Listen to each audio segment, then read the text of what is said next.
Ще живее ли? Днес една жена ми зададе този въпрос. Замръзнах.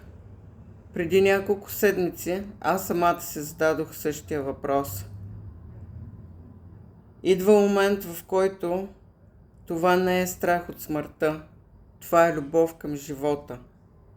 И тогава ние наистина имаме нужда от хора, които да са до нас, които да ни подкрепят.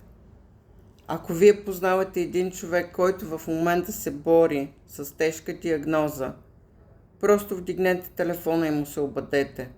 Не задавайте въпроси, не питайте как си, не търсете някакви определени специални думи.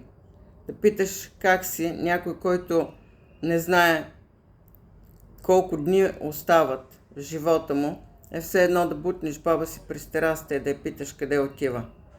Просто вдигнете телефона и кажете: с теб съм, до теб съм. Ако имаш нужда, аз съм тук. Това дава много повече сили дори от едно лекарство. Заради това, моето видео днес е една голяма молба. Не чакайте утре, не чакайте специален ден, направете го още сега.